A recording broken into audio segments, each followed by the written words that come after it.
Join our family of creators. Your support means the world to us. Subscribe now to the Content Creator channel. Your support keeps us motivated and helps us bring you fresh, exciting content every week. Hit that subscribe button and be part of our journey. Do you trust Donald Trump? This is not just a simple question. In the politically charged landscape of America in 2025, it is perhaps the single most defining question of our time. It slices through communities, families, friendships, revealing divisions about truth, leadership, the future of the nation. The answer doesn't just show preference, it reveals a worldview. What a person values in a leader, how they interpret information, who they think fights for their interests. The implications go far beyond one election cycle, touching policy debates and social cohesion. Public trust matters. Let's get straight to the data.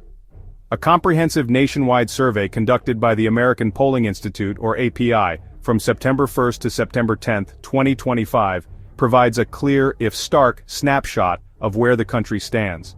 When asked the direct question, how much do you trust Donald Trump to do what is right for the country? The numbers reveal a nation deeply split. Overall, 39% of American adults say they have a great deal or a fair amount of trust in him. On the other side, 60% state they have not very much or no trust at all. A mere 1% remain undecided. Breaking down these numbers further gives us a more granular view. A full 25% of all Americans report having a great deal of trust in him. The remaining 14% have a fair amount of trust. Of the 60% who lack trust, an overwhelming 52% fall into the no trust at all category. Only 8% land in the not very much camp. These figures establish a baseline of sentiment in the fall of 2025.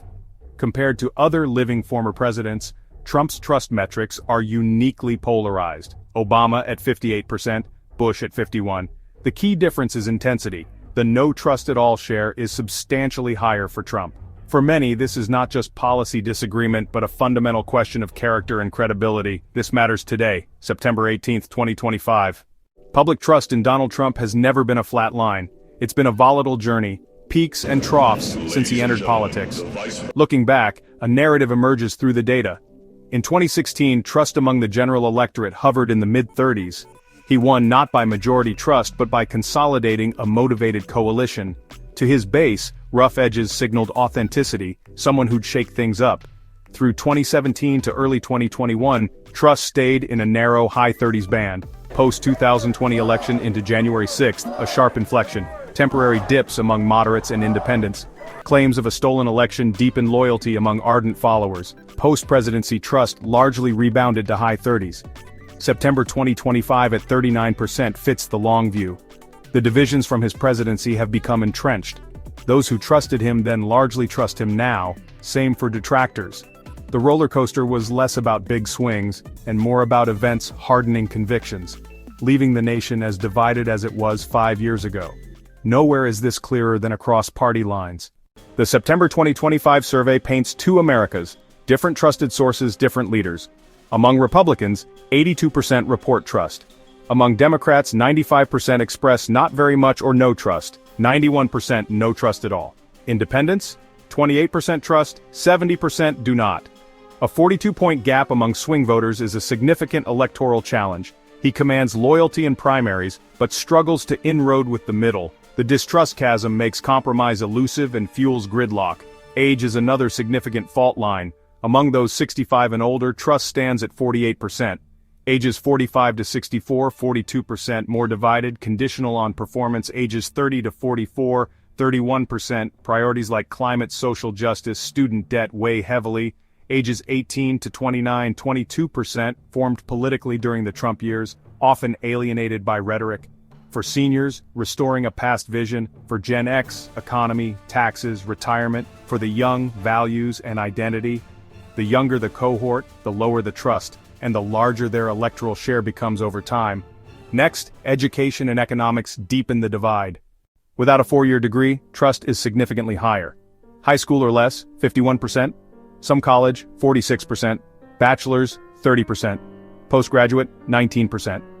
Beyond credentials, it's a cultural and informational gap. Trust peaks among middle incomes, 50 to 100,000, 44%. Under 50,000, 38%. Over 100,000, 36%. I trust him because he's not a politician. He says what he means. He loves this country and fights the corrupt media. He's on our side. He did what he said he would do. The economy was great, strong on the border. He respected our values. How could anyone trust him? He lies about big and small things. Refusing to accept 2020 was dangerous. A president should have dignity. The name-calling and insults, it's not how a leader should behave. Reasons for trust: authenticity, America first, outsider. Reasons for distrust: character, honesty, respect for democratic processes. For many, distrust has become a near insurmountable barrier. It's impossible to discuss trust without the media ecosystem, now a set of opposing echo chambers.